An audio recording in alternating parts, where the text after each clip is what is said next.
Chapter 5 Homecoming. Those fortunate enough to have visited Munilist in the decades preceding the Clone Wars often remarked that the planet had been blessed with the most beautiful skies in the galaxy. To maintain that pristine blue realm, to prevent it from being sullied by dropships, shuttles, or landing craft, the Munes had erected the most costly skyhook of its kind anywhere outside the core. As efficient as it was luxurious, the skyhook, known affectionately as the financial funnel, linked the orbital city of Highport with the planetary capital, Harnaden, which functioned as the nerve center of the intergalactic banking clan. While the stately tower seemed to speak to the Mune's high regard for aesthetics and ecology, its true purpose was to keep visitors from setting foot on Munilist, thereby safeguarding the planet's wealth of resources and keeping secret the lavish lifestyles of those who had ascended to the top of the food chain. From its remote corner of the Outer Rim, Mutilist exerted its influence across all of known space and halfway to the galaxy's nearest satellite star cluster. Dating back to the founding of the Republic, the banking clan had funded governments, supported settlements, and bankrolled countless commerce guilds, trade corporations, and shipping cartels. In a very real sense, the IBC dictated the ebb and flow of wealth from the core to the Outer Rim. Scarcely a building was raised on Coruscant without the banking clan's approval. Scarcely a starship left the yards at Kuad or Bilbringi or Fondor without the IBC having brokered the deal, and scarcely an election occurred on Corellia or Commodore without the Munes having been consulted. The Munes accomplished all of these things with a meticulous serenity that belied the frenzied workings of their mathematical minds. Save for when it came to collecting on overdue debts, the Munes on first acquaintance appeared to be a stolid and lenient species, if somewhat arrogant, with an ascetic nature that was in full keeping with their willowy bodies, and was reflected in the simple but harmonious architecture of their cities. As pale as the Munes themselves, Highport Space Center incorporated the design elements they favored most. Domed interiors, arch-topped windows, fluted columns, and unadorned friezes and entablatures. Among these faux stone building blocks, large groups of Munes maneuvered and mingled with unhurried if single-minded purpose, maintaining a conversational clamor that struck some visitors as reminiscent of the spoken languages of thinking machines. Attending them were droids of all variety, and guest workers from the nearby worlds of Beskane, Jamis, and Trala, and others. On any given day, a visitor might spy envoys from Yagai, Gravlax Med, or Kali, along with huts of the Drixo or Praga kin.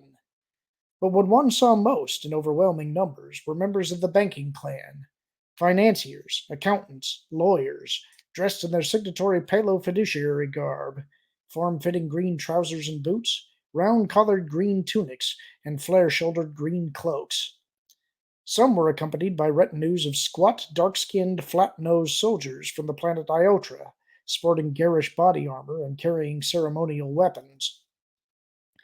That day, cutting through the verdant sea like some predatory sea creature, came a wedge-shaped cluster of Munes, dressed in black cloaks and skull caps, guarded by a contingent of tow-headed Achani warriors, whose silver eyes darted vigilantly, and whose metallic bodysuits masked the translucency of their skin. At the leading edge of the wedge marched an elder Mune with a whiskered chin and stooped shoulders, who was making directly for Highport's customs control station, where Hego Damask, as Plagueis was known to everyone but the late Darth Tenebris, and 114D were waiting, amid a contingent of security personnel. "We came as soon as Highport Immigration notified us," Larsh Hill said. "If you had contacted us from Deep Space Demolition, we could have sent a ship, rather than have you rely on Boss Cabra's spacious hospitality." "No one seems to believe that I'm capable of finding my own way home," Damask said. Hill's long face wrinkled. "I don't understand." "It's not important that you do. Suffice it to say that your dispatching a ship would have only resulted in further delay." Like Hill and his coterie of half a dozen, Damask's hairless head was encased in a tight-fitting bonnet, and the hem of his black cloak swept the polished floor. "You were expected days ago," Hill said, with a note of exasperation. "Events of an unforeseen nature prevented me from returning earlier." "A successful journey, nevertheless, I assume." "You assume correctly. Hill relaxed somewhat. We shouldn't tarry here any longer than necessary. Transport is waiting. At Hill's gesture, the black-cloaked Immunes began to angle towards the skyhook turbolifts, four of the silver-suited warriors falling in to flank Damask and the droid, which walked behind him. You're limping, Hill said in a hushed urgency. Are you injured? Healing, Damask said. Make no further mention of it. We could postpone the gathering. No, it will take place as scheduled. I'm relieved to hear that, Hill said, since several of your guests are already in transit to Sojourn. The group was halfway to the turbolifts when a faction of banking clan officials deliberately cut across their path, forcing them to halt. The faction's obvious leader, Immune of middle age, separated himself from the rest and moved to the front. Magister Damask, he said, what a surprise to encounter you here among the rabble. Damask adopted a faint grin. Excluding yourself, of course, Chairman Toneth. Toneth stiffened. We're simply passing through. As are we, Damask said, motioning to Hill and the rest. You've been traveling, Magister. A business trip, Chairman. Of course. It was Toneth's turn to show a weak smile. But in that case, perhaps you haven't heard that the Senate is on the verge of creating additional free trade zones in the Outer Rim territories. Despite what I understand were considerable efforts on your part to the contrary, the shipping cartels face the danger of being broken, and even if not, will certainly have to deal with fierce competition from startup companies. Both core and outer rim worlds should benefit greatly from the arrangement. Wouldn't you agree? Damask inclined his head in a bow of acknowledgement. I hadn't heard, Magister. Whom can we thank for swaying the liberals to adopt the amendment? Among others, the Jedi Order lobbied successfully. Then it must be for the best. One would think, Tarnath said slowly, save for the fact that, in exchange, the Trade Federation will now enjoy full voting privileges in the Senate. Ah, well, appeasements of one sort or another always figure into Senate affairs. Tarnath leaned slightly towards Damask. Thank you, however, for suggesting that we invest in Outer Rim and Transperlemian shipping. The results provided a windfall. Where and when I can be of service, Chairman. Tarnath straightened. Your clan father would be proud. Damask looked Tarnath in the eye. I take that as a compliment. How else would I mean it, Magister? When the banking clan members had moved off and Damask's group was back in motion, Damask glanced at Hill. Someday we will topple the Tarnaths from their lofty perch. Hill smiled with his eyes. I hope I'm alive to see that day. And just so you know, Hego, your father would be proud. Chairman Tarnath's sarcasm notwithstanding. You would know better than most. Having arrived at the skyhook turbolifts, Hill was motioning everyone but himself and Damask into a separate lift when Damask said, The droid will ride with us. Hill appraised 114D as the three of them entered the turbolift. A new acquisition? A door prize of sorts, Damask said. Hill didn't pursue it. You'll be going to your residence or to Abara? Directly to the island. The droid will accompany me. I'll make the necessary arrangements. Damask lowered his voice to ask, Are we secure in here? Completely.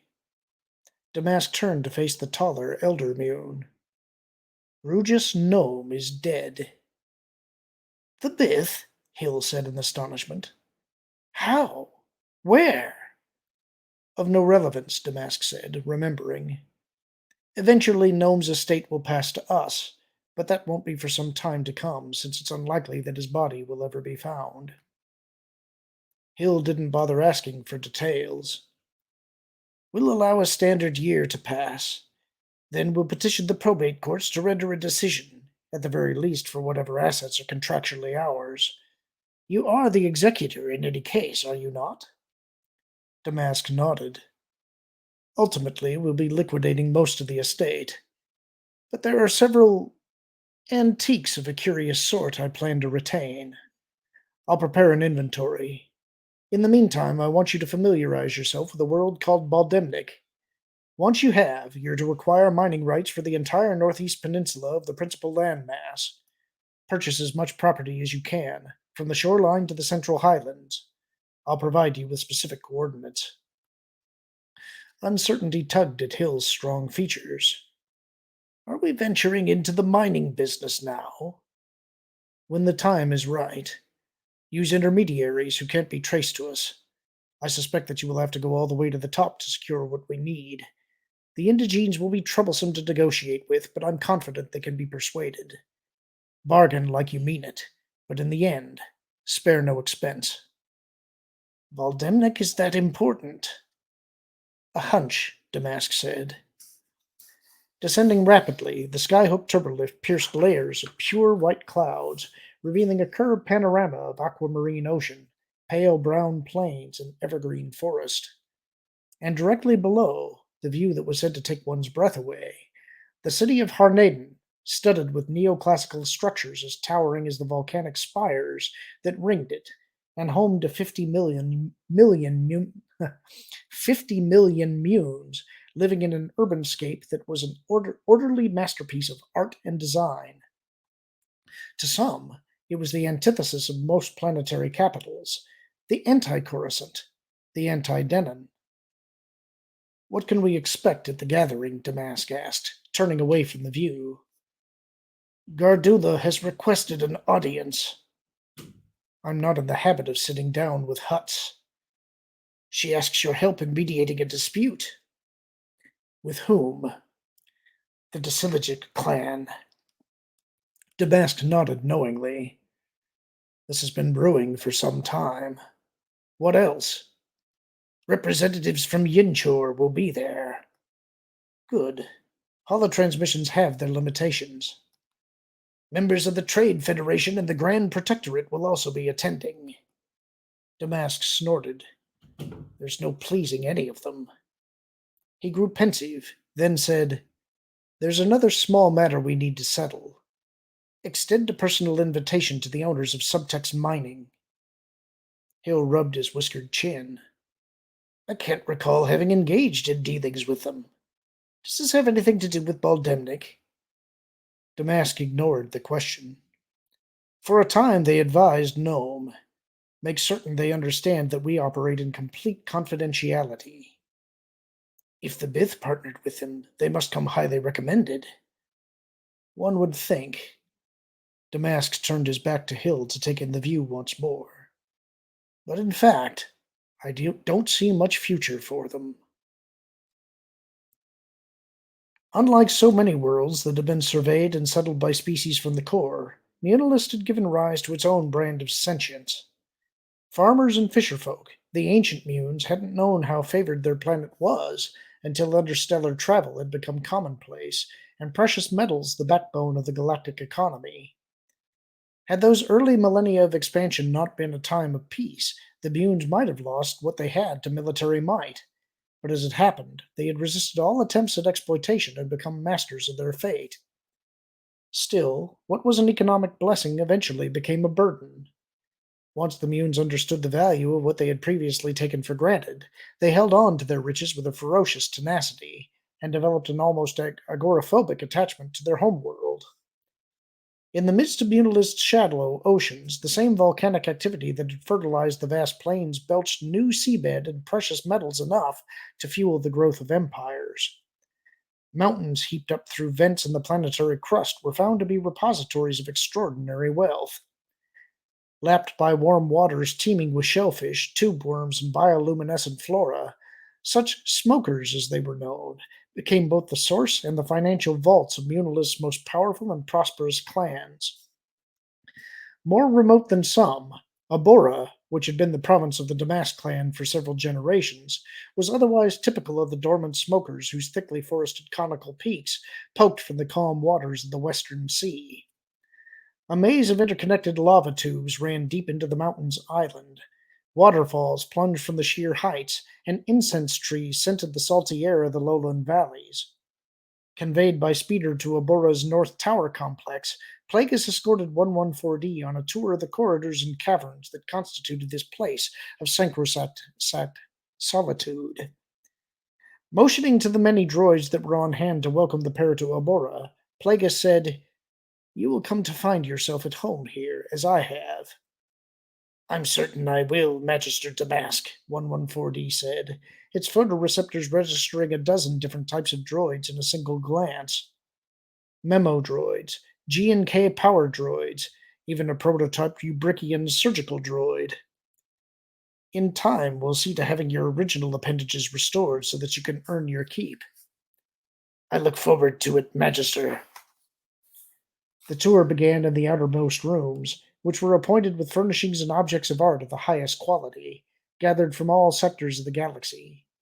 But Plagueis was neither as acquisitive as a Nemoidian, nor as ostentatious as a Hutt, and so the ornamented chambers quickly gave way to data gathering rooms crowded with audio-vid receivers and holonet projectors, and then to galleries filled to overflowing with ancient documents and tomes, recorded on media ranging from tree trunk parchment through flimsoplast to storage crystal and holocron. The Munes were said to abhor literature and to loathe keeping records of anything other than loan notices, actuarial tables, and legal writs, and yet Plagueis was guardian of one of the finest libraries to be found anywhere outside of Roa Sky or the Jedi Temple on Coruscant. Here, neatly arranged and catalogued and stored in climate-controlled cases, was a collection of treatises and commentaries accumulated over centuries by the Sith and their often unwitting agents.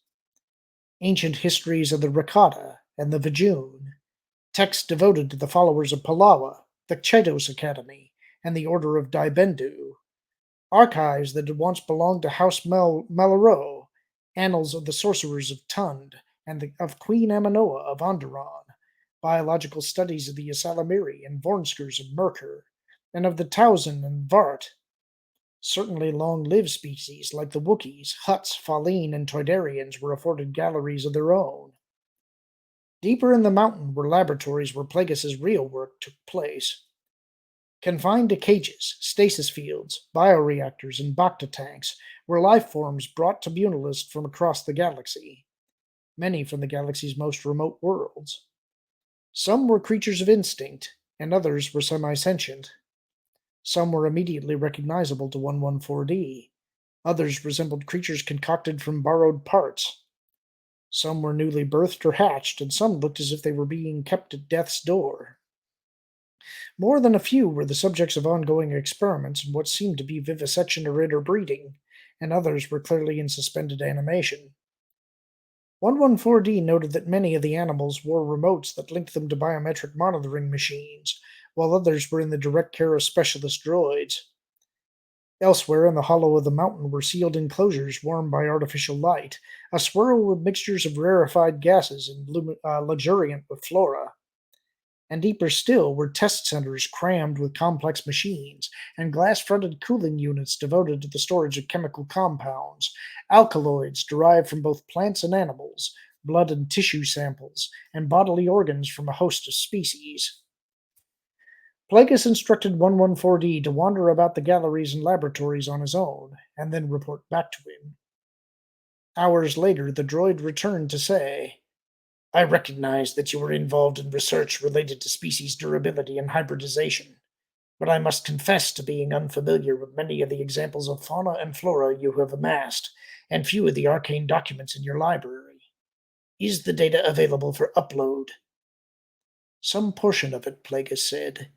"The remainder will have to be scanned." "Then the task will require standard years, Magister." "I'm aware of that. While there is some urgency, we are in no rush." "I understand, sir. Is there specific data you wish me to assimilate first?" From the breast pocket of his cloak, Plagueis withdrew a storage crystal. "Start with this. It is history of the Sith." 114D took a moment to search its memory. "I have multiple listings under that heading. One defines the Sith as an ancient sect devoted to study of the Force, similar to the Jedi, but guided by different principles." "That's close enough for now," Plagueis said. Magister Damask, if I may be so bold as to inquire, what is our eventual goal? The goal is to extend my life indefinitely, to conquer death. The droid fixed Plagueis in its photoreceptors. I have access to data on the alleged elixirs of life and fountains of youth, Magister. But all living things ultimately die, do they not? At present, 114D. The droid thought harder about it.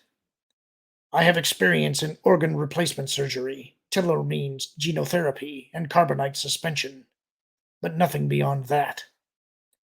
Plagueis' smooth upper lip curled. Then you've merely scratched the surface. With 114D deep in processing mode, Plagueis withdrew a vial of his own blood and subjected it to analysis. Despite the recent amplification of his powers, he sensed that his midichlorian count had not increased since the events on Baldemnik, and the analysis of the blood sample confirmed his suspicions. Research had long ago established that blood transfusions from force-sensitive individuals did not confer force powers to recipients, though blood with a high midichlorian count could grant temporary strength and resiliency. Experiments in absolute transfusion had gone horribly awry for recipients, suggesting to some that the force exacted a toll on those who attempted to tamper with it. An individual's midichlorians seemed to know to whom they belonged, and become unresponsive outside their dedicated vessel. While midichlorians appeared to resist manipulation of a sort that might imperil the balance of the force, they remained passive, even compliant, in the case of a weak will being manipulated by one who was strong in the force. Perhaps that explained why it was often easier to call on the force to heal someone other than oneself. Extending life, then, could hinge on something as simple as being able to induce midichlorians to create new cells, to subdivide at will, increasing their numbers into the tens of thousands to heal or replace damaged, aging, or metastatic cells. Midichlorians had to be compelled to serve the needs of the body, to bestow strength when needed, to overcome physical insult, or prevent cells from reaching senescence. If one accepted the tales handed down of the Counts and Holocrons, the ancient Sith had known how to accomplish this. But had Sith like Nagasado and Exar Kun genuinely been more powerful, or had they benefited from the fact that the dark side had been more prominent in those bygone eras? Some commentators claimed that the ability to survive death had been limited to those with a talent for sorcery and alchemy, and that the use of such practices had actually predated the arrival of the Dark Jedi exiles on Korriban. But sorcery had been employed less to extend life than to create illusions, fashion beasts, and resurrect the dead. Powerful adepts were said to have been able to saturate the atmosphere of planets with dark side energy, compel stars to explode, or induce paralysis in crowds, as Exar Kun apparently did to select members of the Republic's Senate. Other adepts used sorcery merely as a means to better understand ancient Sith spells and sigils.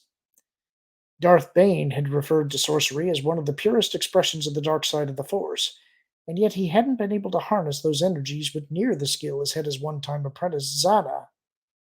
Bane's disciples, however, believed that he had experimented with a technique of even greater significance, that of essence transfer, which he had learned after acquiring and plundering the holocron of Darth Endedu, and whose involved the relocation of an individual's consciousness into another body, or, in some cases, a talisman, temple, or sarcophagus. Thus had the most powerful of the ancient Sith lords survived death to haunt and harass those who would infiltrate their tombs. But none of this amounted to corporeal survival. Plagueis had no interest in being a lingering disembodied presence, trapped between worlds and powerless to affect the material realm except through the actions of weak-minded beings he could goad, coax, or will into action. Nor did he seek to shunt his mind into the body of another, without whether an apprentice, as Bane was thought to have attempted, or some vat-grown clone. Nothing less than the immortality of his body and mind would suffice.